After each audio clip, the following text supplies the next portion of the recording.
A Mazár a munkatársak tudására, szakmai ismereteire és kompetenciáira támaszkodik tevékenysége során, ezért kiemelt célunk a munkatársak szakmai továbbképzésének biztosítása.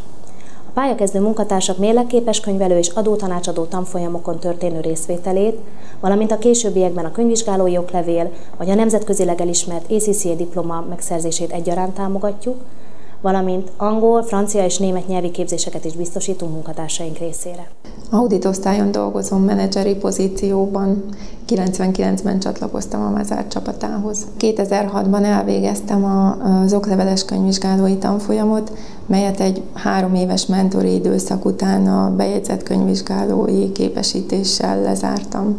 Ezek után az ACCA tanfolyam következett, melyet 2010-ben a tagfelvételemmel zártam le. Az ACCA a könyvelők és könyvvizsgálók nemzetközi szervezete, melynek világszinten elismert diplomáját szereztem meg.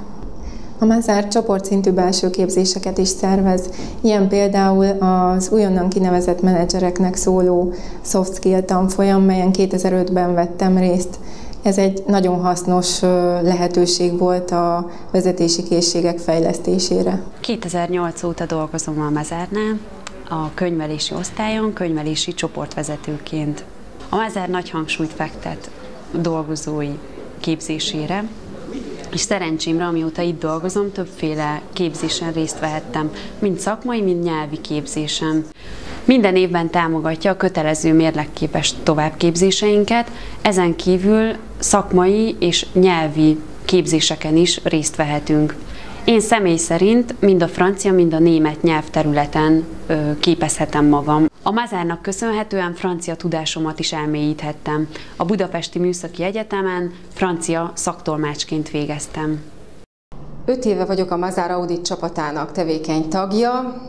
Menedzserként felelősségi körömbe tartozik a szakmai iránymutatás, az audit csapatok felügyelete, irányítása. 2009. szeptemberétől új kihívás elé állított a cég vezetése, a cégszintű belső szakmai képzési program kialakításának, felügyeletének és koordinálásának felelőse lettem. A belső képzési program kialakításában segítséget nyújt a 2007-ben csoportszinten létrehozott Mazár University, melynek célja a szakmai kompetenciák és vezetői készségek fejlesztése harmonizált oktatási anyagokon keresztül.